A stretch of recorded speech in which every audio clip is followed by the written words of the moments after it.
katapos na mag-jogging. May nag-message pala sa akin na about dito sa training session. So, ang message niya ay ano po yung the best training sa 5K? Pag nag-interval kasi ako, pag nasa 400 meter na, parang mauubusan ako agad ng hangin. So, ayan yung suggestion niya kung paano palakasin yung 5 km run sa sa long run, kasi meron daw siyang takbo. So, tips ko lang kasi ito for experience ko lang naman.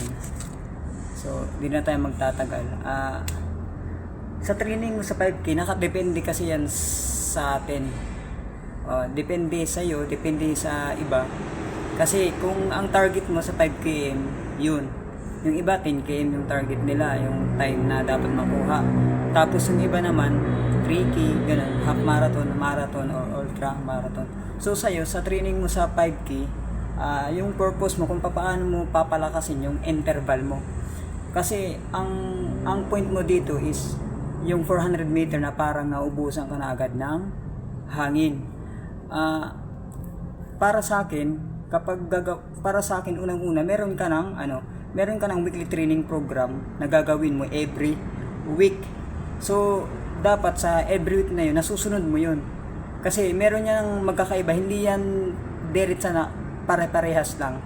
So, kung tempo, dapat tempo ka lang sa araw na yun. Halimbawa, Lunes, tempo ka.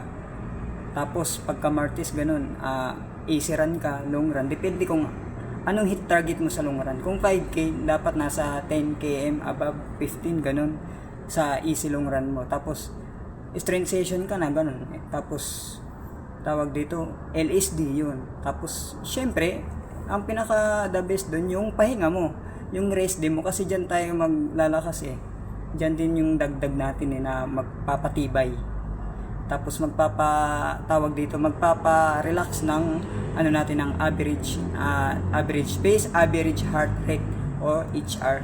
So, pagdating sa 400 meter na pinopoint mo, kasi naubusan ka na ng hangin. So, dapat yung target mo na sa interval mo para mapalakas yung 5 km mo, ang target mo is magtansya ka ng recovery run mo. Magtansya ka ng recovery run mo, tapos steady ka lang, tapos ikaw yung magde-decide kung ilang repetition yung gagawin mo sa 400, kung sakali 400 yung interval mo. Pero sa 400 na yun, dapat nag-steady pace ka lang, na kaya mo siya. Halimbawa, yung 400 mo, kaya mo siya 400 times 10 repetition. Dapat may target ka na dyan kung ilang pace o ilang oras ilang minuto yung kaya mo sa 400.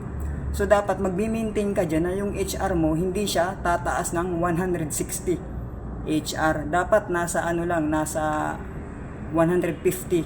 Katamtama na yun, kasi maglalagay ka ng recovery run mo. Halimbawa, yung recovery run mo is 2 minutes or 1 minute and 30 seconds.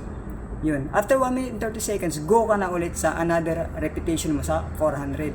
So, hindi ka pwedeng magbigla agad na. Halimbawa, ang target mo sa 400 is 1 minute and 20 seconds. So, kapag kaya mo yung 1 minute and 20 seconds sa 10 repetition na gusto mo, edi go ahead, ituloy mo yon.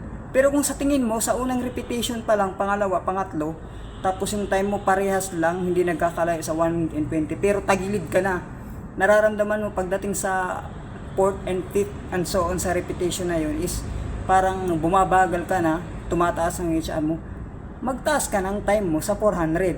Yun ang dapat mong gawin. Hindi ka pwedeng mag-steady sa 1 minute and 20 kung hindi mo pa kaya. Kasi meron kang recovery time na hahabulin eh. Diyan ka kasi magbe-base diyan eh. Dapat kung alam mong hindi mo kaya yung 1 minute and 20, tataas ka ng oras sa 400 meter mo, sa interval mo. Halimbawa, dapat mo ang itaas diyan is 1 minute and 30 or 1 minute and 35, ganun. So, kapag feeling mo, kaya mo pala siya, so, dyan mo na, i-steady mo na yung repetition mo sa 400 times 10. I-steady mo na yun. Mabibase mo yan sa HR mo kapag tingnan mo sa, sa watch mo, o sa cellphone mo, kung meron o sa watch talaga, maano yun sa HR. Doon mo yan mabibase. Kapag na-target mo yung 1 minute and 30, tapos kaya mo pala sa 10 times repetition, tapos kaya mo rin sa 1 minute and 30 or 2 minutes recovery. So, ibig sabihin, yan yung pinaka best mo sa interval mo sa 400 kung sakali 400 yung ano mo. Pero kung hindi mo kaya, ikaw yung mag-a-adjust talaga, hindi yung oras yung mag-a-adjust, kasi pag pilitin mo yung oras ang mag-adjust, ikaw yung mahihirapan, kailangan ikaw yung mag-adjust. So, pagdating sa ganyang sitwasyon, halimbawa nakaya mo yun, another week na naman o pagkasunod na naman ng week, kung kaya mo ulit yan i-handle, depende sa depende sa sa katawan natin, kung condition ba tayo. So dapat sa sunod na week, kung kaya mo siya i-handle ulit sa 1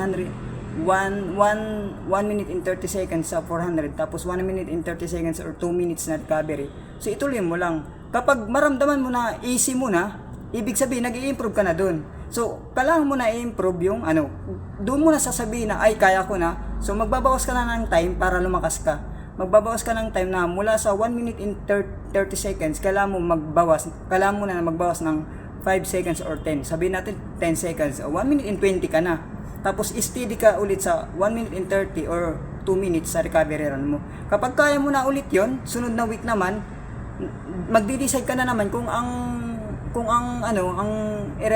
ibabawas mo na time sa 400 meter mo per repetition or sa recovery run mo.